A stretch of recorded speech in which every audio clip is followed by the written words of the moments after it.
ಇದು SS digital channel, Shri ಸುಮಂಗಲಿ digital channel. ನೀವು ನೋಡ್ತಾ ಇದ್ದೀರಿ ಸುದ್ದಿ ಸಮಯ, ಸ್ಥಳೀಯ ಸುದ್ದಿಗಳಿಗಾಗಿ. ಸುದ್ದಿ ಸಮಯದ ಪ್ರಾಯೋಜಕರು Mahalakshmi jewellers, gold hub, main road, Kalaburagi.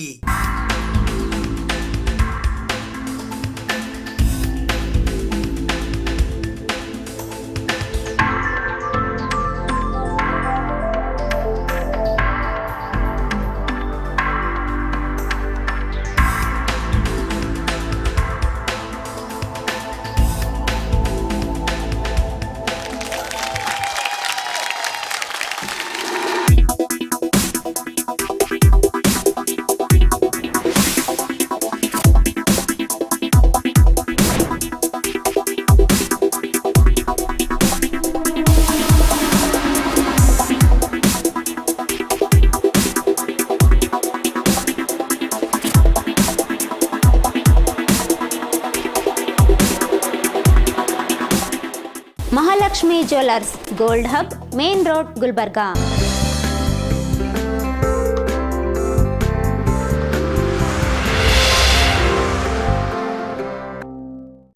ಸುದ್ದಿ ಸಮಯಕ್ಕೆ ಸ್ವಾಗತ. ನಾನು RJ ಮಂಜು ಹಿರೋಳಿ. ವಿಧಾನಸಭೆಯ ವಿರೋಧ ಪಕ್ಷದ ನಾಯಕರಾದ ಆರ್ ಅಶೋಕ್ ಅವರು ಇಂದು ಮಧ್ಯಾಹ್ನ 3 ಗಂಟೆಗೆ ಕಲಬುರಗಿಯ ರೈಲ್ವೆ ನಿಲ್ದಾಣದಲ್ಲಿ ಕಲಬುರಗಿಯಿಂದ ಅಯೋಧ್ಯೆಗೆ ತೆರಳುತ್ತಿದ್ದ ಭಕ್ತಾದಿಗಳಿಗೆ ಶುಭ ಹಾರೈಸಿದರು. ದಿನಾಂಕ 4 ಮಾರ್ಚ್ 2024 ಸೋಮವಾರದಂದು ಮಧ್ಯಾಹ್ನ 3 ಗಂಟೆಗೆ ವಿಧಾನಸಭೆಯ ವಿರೋಧ ಪಕ್ಷದ ನಾಯಕರಾದ ಆರ್ ಅಶೋಕ್ ಅವರು ಕಲಬುರಗಿ ವಿಮಾನ ನಿಲ್ದಾಣದಿಂದ ನೇರವಾಗಿ ಕಲಬುರಗಿ ರೈಲು ನಿಲ್ದಾಣಕ್ಕೆ ಆಗಮಿಸಿ ಬಿಜೆಪಿಯ ಕಾರ್ಯಕರ್ತರು ಮತ್ತು ಮುಖಂಡರುಗಳೊಂದಿಗೆ ಅಯೋಧ್ಯೆಯ ರಾಮ ಮಂದಿರದ ದರ್ಶನಕ್ಕೆ ಹೋಗುವವರಿಗೆ ಶುಭ ಹಾರೈಸಿ ಬೀಳ್ಕೊಟ್ಟರು. ಆಸ್ಥಾ ವಿಶೇಷ ರೈಲಿನ ಮೂಲಕ ಕಲಬುರಗಿಯಿಂದ ಅಯೋಧ್ಯೆ ಧಾಮಕ್ಕೆ ಹೊರಟಿರುವ ರೈಲಿಗೆ ಆರ್ ಅಶೋಕ್ ಅವರು ಚಾಲನೆ ನೀಡಿದರು. ಈ ಸಂದರ್ಭದಲ್ಲಿ ವಿಧಾನ ಪರಿಷತ್ತಿನ ಸದಸ್ಯರಾದ ಡಾಕ್ಟರ್ BG ಪಾಟೀಲ್, ಭಾರತೀಯ ಜನತಾ ಪಕ್ಷದ ಕಲಬುರಗಿ ನಗರ ಜಿಲ್ಲಾಧ್ಯಕ್ಷರಾದ ಚಂದು ಪಾಟೀಲ್, ಬಿಜೆಪಿ ಗ್ರಾಮಾಂತರ ಜಿಲ್ಲಾಧ್ಯಕ್ಷರಾದ ಶಿವರಾಜ್ ಪಾಟೀಲ್ ರದ್ದೇವಾಡ್ಗಿ, ಕಲಬುರಗಿ ದಕ್ಷಿಣ ಮತಕ್ಷೇತ್ರದ ಮಾಜಿ ಶಾಸಕರಾದ ದತ್ತಾತ್ರೇಯ ಸಿ ಪಾಟೀಲ್ ರೇವೂರ್, ಕಲಬುರಗಿ ಗ್ರಾಮೀಣ ಮತಕ್ಷೇತ್ರದ ಶಾಸಕರಾದ ಬಸವರಾಜ್ ಮತ್ತಿಮೂಡ್, ಕಲಬುರಗಿ ಮಹಾನಗರ ಪಾಲಿಕೆಯ ಪೂಜ್ಯ ಮಹಾಪೌರರಾದ ವಿಶಾಲ್ ದರ್ಗಿ, ರಿತೇಶ್ ಗುತ್ತೇದಾರ್ ಸೇರಿದಂತೆ ಇತರೆ ಅನೇಕ ಜನ ಬಿಜೆಪಿಯ ಮುಖಂಡರುಗಳು ಹಾಗೂ ಕಾರ್ಯಕರ್ತರು ಉಪಸ್ಥಿತರಿದ್ದರು. ಇದೇ ವೇಳೆ ಚಂದು ಪಾಟೀಲ್ ಅವರು ರೈಲು ಕಲಬುರಗಿ ರೈಲು ನಿಲ್ದಾಣದಿಂದ ಹೊರಡುವ ಸಂದರ್ಭದಲ್ಲಿ ಪ್ರಯಾಣಿಕರ ಮೇಲೆ ಪುಷ್ಪವೃಷ್ಟಿಯನ್ನ ಮಾಡಿದರು. ಜೈ ಶ್ರೀರಾಮ್ ಎಂಬ ಜಯಘೋಷ ಕೂಗುತ್ತಾ ಚಂದು ಪಾಟೀಲ್ ಅವರು ರೈಲ್ವೆ ಬೋಗಿಗಳಲ್ಲಿ ಹೊರಟ ಭಕ್ತಾದಿಗಳ ಮೇಲೆ ಹೂವಿನ ಮಳೆ ಸುರಿದರು.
ದರ್ಶನ ಮಾಡಕ್ಕೆ ಹೋಗ್ತಾ ಇದ್ದೀವಿ. ಕರೆಕ್ಟಾ? ಹೋಗ್ತಾ ಇದ್ದೀವಿ.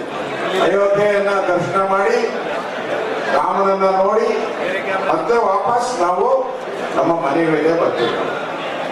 ಜೀವನದಲ್ಲಿ ಒಂದು ಬಾರಿ ಮಾತ್ರ, ಏನೋ ಕೆಲವರು ಮಾತ್ರ ಒಂದ್ 2 ಸರಿ 3 ಸರಿ ಹೋಗ್ಬೋದು. ಇನ್ನೆಲ್ಲರಿಗೂ ಜೀವನದಲ್ಲಿ ಒಂದು ಬಾರಿ ಮಾತ್ರ ರಾಮನ ದರ್ಶನ ಮಾಡಕ್ಕೆ ಅವಕಾಶ ಸಿಕ್ಕಿದೆ. ಇದು ಎಲ್ಲರಿಗೂ ಸಿಗಲ್ಲ, ನಿಮಗ್ ಮಾತ್ರ ಸಿಕ್ಕಿದೆ. ರಾಮ ನಿಮ್ಮನ್ನ ಕರ್ಸ್ಕೊಂತ ಇರೋದು, ನಾವಲ್ಲ. ಯಾರು ನಮ್ಮ ಅಧ್ಯಕ್ಷರು ಹೇಳ್ಬಿಟ್ರು, BG ಪಾಟೀಲ್ ಹೇಳಿದ್ರು, ಅಲ್ಲ, ನಿಮ್ಮನ್ನ ಕರ್ಸ್ಕೊಂತ ಇರೋದು ರಾಮನೇ ಅಲ್ವಾ? 4 ಜಿಲ್ಲೆಯಲ್ಲಿ ಎಷ್ಟು ಜನ ಇದ್ದೀರಾ? ಒಂದು 30 ಲಕ್ಷ ಜನ ಇದ್ದೀರಾ. ಸಿಕ್ಕಿರೋದು ಅವಕಾಶ ಯಾರಿಗೆ? 3,000 ಜನಕ್ಕೆ ಮಾತ್ರ ಸಿಕ್ಕಿರೋದು. ಇಲ್ಲಿ ಇವಾಗ ಅಂದ್ರೆ 30 ಲಕ್ಷ ಜನದಲ್ಲಿ ನೀವು 3,000 ಜನ ಮಾತ್ರ ಈಗ ಸದ್ಯಕ್ಕೆ ಅದೃಷ್ಟ ಹೋಗ್ತಾರೆ. ಇಡೀ ಕರ್ನಾಟಕದಿಂದ 25,000 ಜನ ಹೋಗಿದ್ದಾರೆ, ಅದು ಬೇರೆ. ಆದ್ರೆ ಇಲ್ಲಿ 4 ಜಿಲ್ಲೆಗಳಿಂದ ನಿಮ್ಗೆ ಅವಕಾಶ ಸಿಕ್ಕಿದೆ. ಆ ಶ್ರೀರಾಮ, ಆ ಸೀತಾರಾಮ ನಿಮ್ಮನ್ನ ಎಲ್ಲ ಕರ್ಸ್ಕೊಂತಾ ಇದ್ದಾರೆ ದರ್ಶನ ಮಾಡಕ್ಕೋಸ್ಕರ. ಜೀವನದಲ್ಲಿ ಮೊದಲ ಬಾರಿಗೆ ರಾಮನ ದರ್ಶನಕ್ಕೆ ಹೋಗ್ತಾ ಇದ್ದಾರೆ. ರಾಮನನ್ನ ಕೆತ್ತದಂತವ್ರು ಯಾರು? ಕರ್ನಾಟಕದವರು. ರಾಮನನ್ನ ಕೆತ್ತದವರು ಕರ್ನಾಟಕದವರು. ಆ ಶಿಲೆ, ಆ ಕಲ್ಲಿದೆಯಲ್ಲ, ಅದು ಕೂಡ ಕರ್ನಾಟಕ. ಅದು ಬಹಳ ಇಂಪಾರ್ಟೆಂಟ್. ನನಗನ್ಸ್ತದೆ ನೀವು ಪುಣ್ಯವಂತರು ಅಂತ. ನೀವೆಲ್ಲ ಪುಣ್ಯವಂತರು. ಯಾಕೆಂದ್ರೆ ನಾನು 92ನೇ ಇಸ್ವಿಯಲ್ಲಿ ಹೋಗಿದ್ದೆ. ನಾನು ಯಾವಾಗ? 1992. ಎಷ್ಟು ವರ್ಷ ಆಯ್ತು? 32 ವರ್ಷದ ಹಿಂದೆ ಹೋಗಿದ್ದೆ. ಈಗ ನಮ್ಮ ಯಾರು ಜಗದೀಶ್ ಏನೇನು ಹೇಳಿದ್ರು ನಿಮ್ಗೆ? ಕಂಬಳಿ ಕೊಡ್ತಾರೆ, ಬೆಡ್ಶೀಟ್ ಕೊಡ್ತಾರೆ, ಬೆಳಿಗ್ಗೆ ತಿಂಡಿ ಕೊಡ್ತಾರೆ, ಮಧ್ಯಾಹ್ನ ಊಟ ಕೊಡ್ತಾರೆ, ರಾತ್ರಿ ಊಟ ಕೊಡ್ತಾರೆ. ಅಲ್ಲಿ ಸ್ನಾನಕ್ಕೆಲ್ಲ ನೀರಿನ ವ್ಯವಸ್ಥೆ ಇದೆ, ಮಲಗಕ್ಕೆ ಅಲ್ಲಿ ವ್ಯವಸ್ಥೆ ಇದೆ, ಬರೋಕ್ಕೆ ವ್ಯವಸ್ಥೆ ಇದೆ, ಹೋಗಕ್ಕೆ ವ್ಯವಸ್ಥೆ ಇದೆ. ಎಲ್ಲ ಹೇಳಿದ್ರಲ್ಲಪ್ಪ, ನಮ್ಗೇನು ಇಲ್ಲ,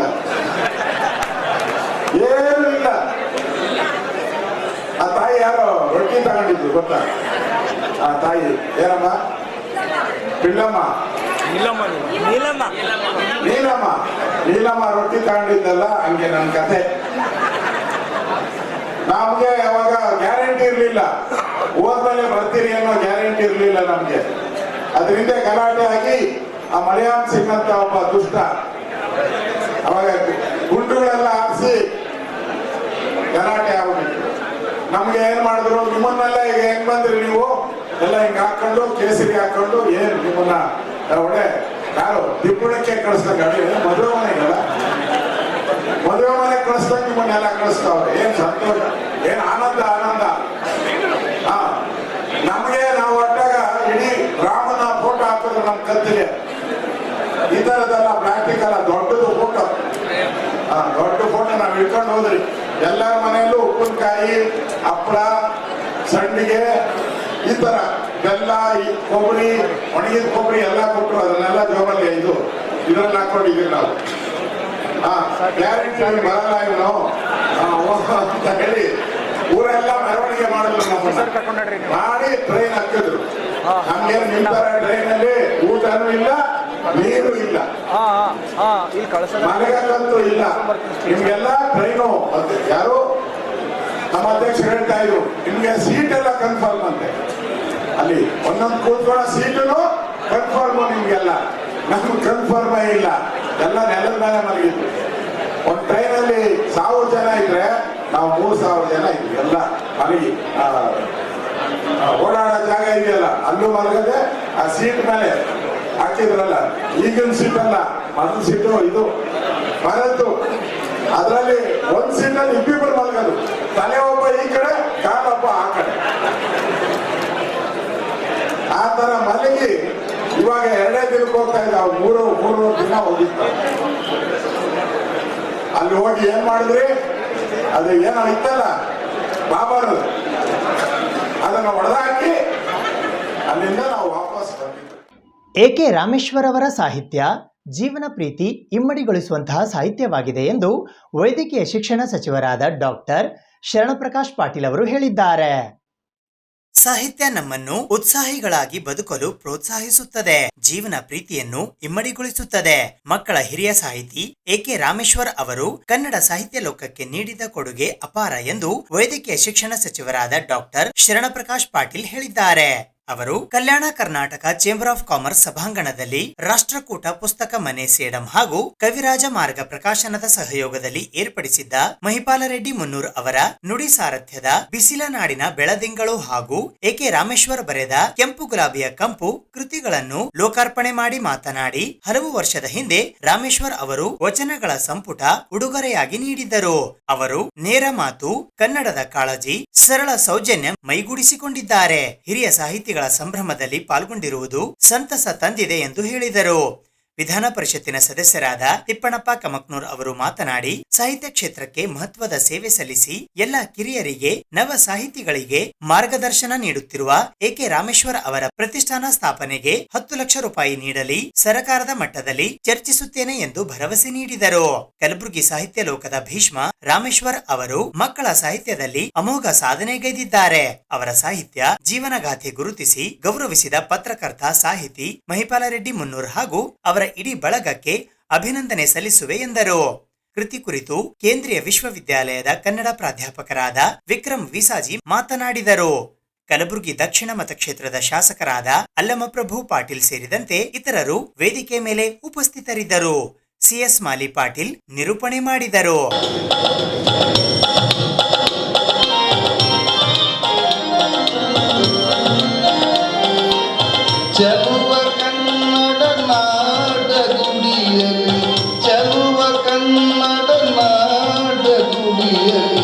ಹಲವು ಕನ್ನಡ ಕವಿಗಳು, ಹಲವು ಕನ್ನಡ ಕವಿಗಳು ಬೆಳಗುತ್ತಿರುವರು ಛಾತ್ರ ತೇಜದಿ, ಬೆಳಗುತ್ತಿರುವರು ಛಾತ್ರ ತೇಜದಿ.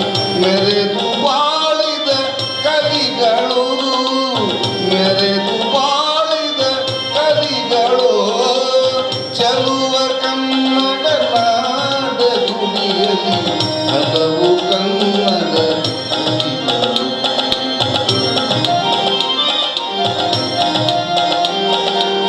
ಶಿಲ್ಪಕಲೆಯಲ್ಲಿ ಸಿರಿಯ ಮಗದಲ್ಲಿ ಜೀವ ಕಲೆಯದು ತುಂಬಿದೆ.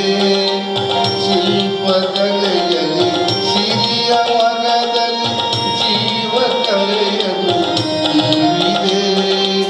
ಕೊರೆದ ಶಾಸನ ಅರೆದ ತತ್ವವು, ಕೊರೆದ ಶಾಸನ ಅರೆದ ತತ್ವವು ನಿತ್ಯ ನೂತನ ತಂದಿದೆ, ನಿತ್ಯ ನೂತನ ತಂದಿದೆ.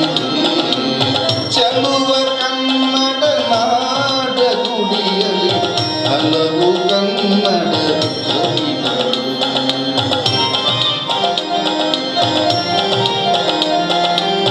ದಾನ ಧರ್ಮದ ಪುಣ್ಯ ಕಾರ್ಯಕ್ಕೆ ಮನವು ಮೀಸಲು ಮಾಡುತ್ತಾ, ದಾನ ಧರ್ಮದ ಪುಣ್ಯ ಕಾರ್ಯಕ್ಕೆ ಮನವು ಮೀಸಲು ಮಾಡುತ್ತಾ.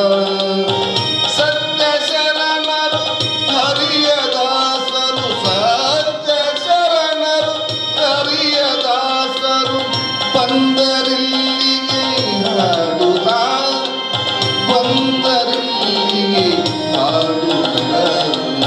ಚಲುವ ಕನ್ನಡ ನಾಡ ಗುಡಿಯಲ್ಲಿ ಇವತ್ತೊಬ್ಬರ ಸಾಹಿತಿಗೆ ಎಲ್ಲರಿಗಿಂತ ದೊಡ್ಡ ಪ್ರಶಸ್ತಿ ಏನಂದ್ರೆ ಅವರಿಗೆ ಗೌರವಿಸ್ತಕ್ಕಂಥದ್ದು, ಅವ್ರನ್ನ ಗುರುತಿಸ್ತಕ್ಕಂಥದ್ದು ಮತ್ತು ಅವ್ರು ಮಾಡಿರ್ತಕ್ಕಂಥ ಅಸ್ಮರಣೀಯ ಏನು ಅವರ ಕೊಡುಗೆ ಇದೆ ಅದನ್ನು ಸ್ಮರಿಸ್ತಕ್ಕಂಥದ್ದು ಭಾಳ ದೊಡ್ಡ ಕೊಡುಗೆ ಅವರಿಗೆ. ಅದೇ ಒಂದು ರಿಕಗ್ನೇಷನ್ನು ಭಾಳ ದೊಡ್ಡ ಒಂದು ಕೊಡುಗೆ ಅವರಿಗೆ. ಹಾಗಾಗಿ ಇವತ್ತು ಅವರನ್ನು ಗುರುತಿಸಿ ಸನ್ಮಾನಿಸಿ ಅವರಿಗೆ 1 ಲಕ್ಷ ರೂಪಾಯಿ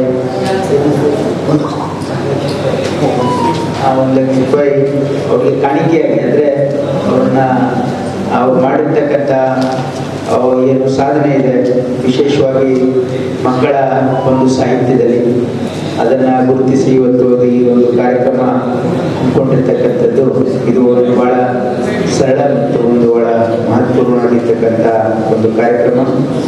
ಇಲ್ಲಿ ಕೆ ರಾಮೇಶ್ವರ್ ಅವರು ನನಗೆ ನೆನಪಿದೆ, ಯಾಕಂದ್ರೆ ನಾನು ಮನೆಗೆ ವಚನವನ್ನು ಹೊತ್ಕೊಂಡು ತೆಲಿಮರೆ ಬಂದಿದ್ರು. ವಚನ ಇಲ್ಲ ಇಲ್ಲ ಈ ಒಂದು, ಯಾಕಂದ್ರೆ ನಮ್ಮ ಕನ್ನಡ ಮತ್ತು ಸಂಸ್ಕೃತಿ ಇಲಾಖೆಯಿಂದ ಪ್ರಕಟ ಆಗಿತ್ತು, ಅದನ್ನ ತಲೆ ಮೇಲೆ ಹೊತ್ಕೊಂಡು ಬಂದ ಮನೆಗೆ ತಂದುಕೊಟ್ಟಿದ್ರು. ಹಾಗಾಗಿ ಕೆ ರಾಮೇಶ್ವರ್ ಅವರು ಸದಾ ಈ ಒಂದು ಸಾಹಿತ್ಯ ಲೋಕದಲ್ಲಿ ಅವರ ಕೊಡುಗೆ ನಮ್ಮ ಜಿಲ್ಲೆಯಲ್ಲಿ ಅಪಾರವಾಗಿದೆ. ಮತ್ತು ಅವರು ಇದು ಹೊಸ ಒಂದು ಈ ಕೆಂಪು ಗುಲಾಬಿಯ ಕಂಪು ಅಂತ ಈ ಪುಸ್ತಕವನ್ನು ಬರೆದಿದ್ದಾರೆ. ವಿಶೇಷವಾಗಿ ಜವಾಹರ್ಲಾಲ್ ನೆಹರು ಅವರ ಬಗ್ಗೆ ಈ ಒಂದು ಕೃತಿಯನ್ನು ಬರೆದಿದ್ದಾರೆ. ಅವರು ಹೇಳಿದ್ರೆ, ಯಾಕಂದರೆ ಈ ಒಂದು ಸಂದರ್ಭದಲ್ಲಿ ಜವಾಹರ್ಲಾಲ್ ನೆಹರು ಅವ್ರ ಬಗ್ಗೆ ಕೆಲವು ಜನ ಭಾಳ ಒಂದು ಕೀಳ್ಮಟ್ಟದ ಮಾತುಗಳನ್ನು ಆಡ್ತಾ ಇದ್ದಾರೆ. ಅದು ಸಲ್ಲದು. ಆ ಜವಾಹರ್ಲಾಲ್ ನೆಹರು ಅವರು ಭಾಳ ಮೇಲೆ ವ್ಯಕ್ತಿತ್ವದ ಒಬ್ಬ ವ್ಯಕ್ತಿ. ಅವರ ಕೊಡುಗೆ ಭಾಳ ಅಪಾರವಾಗಿದೆ ನಮ್ಮ ದೇಶಕ್ಕೆ ಅಂತಕ್ಕಂಥದ್ದನ್ನು ಮತ್ತೊಮ್ಮೆ ನಾವು ಜನರಿಗೆ ಅದನ್ನು ಪರಿಚಯಿಸಬೇಕಾಗಿದೆ, ಅವರನ್ನು ಈ ಮುಂದಿನ ಪೀಳಿಗೆಗೆ. ಯಾಕಂದರೆ ಇವತ್ತು ನಮ್ಮ ಹಿಂದೆ ಯಾರು ಹಿರಿಯರಿದ್ದಾರೆ ಅವ್ರಿಗೆ ಗೊತ್ತಿದೆ. ಈ ಸ್ವಾತಂತ್ರ್ಯ ಹೋರಾಟದಲ್ಲಿ ಜವಾಹರ್ಲಾಲ್ ನೆಹರೂಜಿಯವರ, ಮಹಾತ್ಮ ಗಾಂಧೀಜಿಯವರ ಎಷ್ಟು ಪರಿಶ್ರಮ ಇದೆ, ಅದು ಸರ್ದಾರ್ ವಲ್ಲಭಾಯ್ ಪಟೇಲ್ ಅವರೆಲ್ಲರ ಎಷ್ಟು ಪರಿಶ್ರಮ, ತ್ಯಾಗ ಮತ್ತು ಅವರ ಪ್ರಯತ್ನ ಇದೆ ಅಂತಕ್ಕಂಥದ್ದು ಹಿರಿಯರಿಗೆ ಗೊತ್ತಿದೆ. ಆದರೆ ಯುವಕರಿಗೆ, ಹೊಸ ಪೀಳಿಗೆಗೆ ಅದರ ಮಹತ್ವ ಗೊತ್ತಿಲ್ಲ. ಹಾಗಾಗಿ ಯಾರೋ ಕೆಲವು ವ್ಯಕ್ತಿಗಳು ಏನೇನೋ ಮಾತಾಡೋದ್ರಿಂದ ಅದು ಒಂದು ತಪ್ಪ ಕಲ್ಪನೆ ಜನರಲ್ಲಿ ಮೂಡಿಸಬಾರ್ದು ಅಂತ ಹೇಳಿ ಇವತ್ತು ಕೆ ರಾಮೇಶ್ವರ್ ಅವರು ಕೆಂಪು ಗುಲಾಬಿಯ ಕಂಪು ಅಂತಕ್ಕಂಥ ಒಂದು ಕೃತಿಯನ್ನು ಕೂಡ ಇಲ್ಲಿ ಬಿಡುಗಡೆಯಾಗಿದೆ. ಅದರ ಜೊತೆ ಬಿಸಿಲು ನಾಡಿನ ಬೆಳೆದಿಗಳು ಕೂಡ ಅವರ ಒಂದು ಕೃತಿ ಗೊತ್ತೇ ಇಲ್ಲ. ಅವ್ರು 2 ವರ್ಷ ತೇಕಿದ್ರು ನನಗೆ ಗೊತ್ತಿಲ್ಲ ಅಂತ ತೇಕ್ಯಾರ. ಎಷ್ಟು ಸಂಕಟ ಪಡ್ತಾರೆ ಅವರು. ಲೇಖಕರಿಂದ ಲೇಖನ ತಗೊಂಡು ಬಹಳ ಆಗ್ತದೆ. ಬೇಡಿದ್ರೆ ರೊಕ್ಕ ಕೊಡ್ತಾರೆ, ಆಗಿದ್ದಾಗ ತಗೊಂಡು ಹೋಗಂತೇಳಿ ಬರೆದು ಕೊಡೋರು ಯಾರಿದ್ದಾರೆ. ಅದು ಹೃದಯದಿಂದ ಬರಬೇಕು, ಮನಸ್ಸಿಂದ ಬರಬೇಕು, ತಲೆಯಿಂದ ಬರಬೇಕು, ಭಾವನೆಗಳಿಂದ ಉಕ್ಕೆ ಬರಬೇಕು, ಅವಾಗ ಕೊಡ್ತಕ್ಕಂಥದ್ದು. ಅದಕ್ಕಾಗಿ ಇಲ್ಲಿ 20 ಜನ ಕವಿಗಳು ಬರೆದಂಥ ಪುಸ್ತಕವನ್ನು ನಾನು ನೋಡಿದ್ದು ಕೇವಲ 2 ತಿಂಗಳ ಹಿಂದೆ. ರಾಮೇಶ್ವರ್ ನಿಮಗಾಗಿ ಒಂದು ಪುಸ್ತಕ ತಂದಿದೆ, ಅದನ್ನು ಕೊನೆಗೆ ಪುರುಪರಿಗೆ ಮಾಡಿಕೊಡಿ ಅಂತ ಹೇಳಿದಾಗ ನನಗೆ ಗೊತ್ತಾಯ್ತು. ಆ ಪುಸ್ತಕ DTP ಆಗಿ ನನ್ನ ಕೈಗೆ ಬಂದಾಗ ನಾನು ಇಂಥ ಸುಂದರವಾದಂಥ ಪುಸ್ತಕ ತಂದಿದ್ದೇನೆ, ಎಷ್ಟು ಮಂದಿ ಕಷ್ಟಪಡ್ಬಾರ್ದು ನೋಡಿ. ಅವಾಗ ಇದಕ್ಕೆ ರೊಕ್ಕ ಹೆಂಗೆ ಮಾಡ್ತೀನಿ ಕೇಳಿದ್ದೆ. ರೊಕ್ಕ ಲೆಕ್ಕ ಏನು ಕೇಳಬೇಡಿ, ನಮ್ಮ ಆರಾಮ ಅದು ಹೆಂಗೆ ಆಗ್ತದೆ ನೋಡೋಣ. ಈ ವಿಷಯ ನನಗೆ ಬಹಳ ಆತ್ಮೀಯರು, ಬಹಳ ಪ್ರೀತಿ ಉಳ್ಳವರು ಡಾಕ್ಟರ್ BS ದೇಸಾಯಿ ಮತ್ತು ಅವ್ರ ದಂಪತಿಗಳು. ಸಹಜವಾಗಿ ಅವ್ರ ಮಕ್ಕಳ ನಡುವೆ ಒತ್ತಡ ಕೊಡಕ್ಕೆ ಬಂದಿದ್ರು. ಇತಿಹಾಸವನ್ನು ಸೃಷ್ಟಿ ಮಾಡ್ತಕ್ಕಂಥ ರೀತಿಯಲ್ಲಿ ನಾವಿಲ್ಲಿ ಕಾರ್ಯಕ್ರಮವನ್ನು ರೂಪಿಸಿದೆವು. ಅಂಥ ಒಂದು ಬೃಹತ್ ಕಾರ್ಯಕ್ರಮವನ್ನು ಕೂಡ ಕೆ ರಾಮೇಶ್ವರ್ ಅವರು ಮಾಡಿರ್ತಕ್ಕಂಥ ಉದಾಹರಣೆಯನ್ನು ನನಗೆ ನೆನಪಿಗೆ ಬರ್ತದೆ. ಯಾಕಂದರೆ ಅವರ ಒಂದು ಹೋರಾಟ, ಅವರ ಬಡದಾಟ, ಅವರು ರಾತ್ರಿ 12 ಗಂಟೆವರೆಗೂ ಕೂಡ ಬೇರೆ ಬೇರೆ ಜಿಲ್ಲೆಯಿಂದ ಬಂದಿರತಕ್ಕಂಥ ರಾಜ್ಯ ಮಟ್ಟದ ಸಮ್ಮೇಳನ, ಬೇರೆ ಬೇರೆ ಜಿಲ್ಲೆಯಿಂದ ಬಂದಿರತಕ್ಕಂಥ ಮಕ್ಕಳಿಗೆ ಮಲಗುವವರೆಗೂ ಕೂಡ ಅವರು ಊಟ ಮಾಡಿ ಮಲಗುವವರೆಗೂ ಕೂಡ ಚಿಂತೆ ಮಾಡ್ತಕ್ಕಂಥದ್ದು ಒಬ್ಬ ಒಳ್ಳೆಯ, ಇವತ್ತು ನೋಡಿ 92 ವರ್ಷ ಆಗಿದೆ, ಆದರೂ ಕೂಡ ಇವತ್ತು ಬಹಳ ಉತ್ಸಾಹದಿಂದ ಸಂದರ್ಭದಲ್ಲಿ ಅವರು ಭಾಗವಹಿಸಿರ್ತಕ್ಕಂಥದ್ದು ನಾವು ನಿಜವಾಗಿ ಕೂಡ ಬರಲಿಕ್ಕೆ ಸಾಧ್ಯ ಇಲ್ಲ ಅಂತಕ್ಕಂಥ ಮಾತನ್ನು ಈ ಸಂದರ್ಭದಲ್ಲಿ ನಾನು ಹೇಳಲಿಕ್ಕೆ ಇಚ್ಛೆ ಪಡ್ತಿದ್ದೇನೆ. ಕೆ ರಾಮೇಶ್ವರ್ ನಿಜವಾಗಿ ಕೂಡ ಕಲಬುರಗಿ ಜಿಲ್ಲೆಯ ಜನತೆ ಅವರಿಗೆ ಒಂದು ಅಭಿನಂದನೆಗಳನ್ನು, ಧನ್ಯವಾದವನ್ನು ಹೇಳ್ತಕ್ಕಂಥದ್ದು. ದಲಿತರಿಗೆ ಹಿಂದುಳಿದವರ ಕಣ್ಣೀರು ಸಕಷ್ಟ ಕೆಲಸ ಮಾಡಿ ಅವರಿಗೆ ಅನ್ನ ನೀರು ಕೊಟ್ಟು ಶಿಕ್ಷಣ ಕೊಟ್ಟು 3 ವರ್ಷಗಳ ಕಾಲ ಬಾಲಿ ಬದುಕಿ ರಾಷ್ಟ್ರಕ್ಕೆ ತಮ್ಮ ಹೆಸರನ್ನು ಇತಿಹಾಸದಲ್ಲಿ ಸೇರ್ಪಡೆ ಮಾಡಿ ಹೋದರು. ಅದೇ ಮಾದರಿಯಲ್ಲಿ ನಮ್ಮ ತಂದೆಯಂತೂ ಇಲ್ಲ. ಕೆ ರಾಮೇಶ್ವರ ನಮ್ಮ ತಂದೆಯಂತೂ ಅವರು ಕೂಡ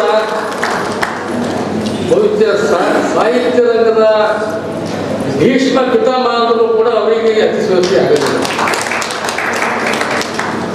ರಾಮೇಶ್ವರರಾವರು ಮತ್ತು ಜಂಗಮ್ ಶೆಟ್ಟಿಯವರು ಇವರು ಕೂಡ ಒಂದು ಮನವಿ ಕೊಟ್ಟರು ನನಗೆ.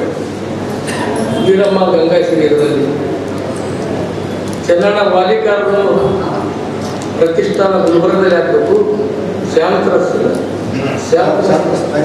ಅವರು ನೀವು ಹೋಗಿದ್ದೀರಿ, ನಾನು ಮಕ್ಕಳಿಗೆ ಹೋಗಿದ್ದಿಲ್ಲ.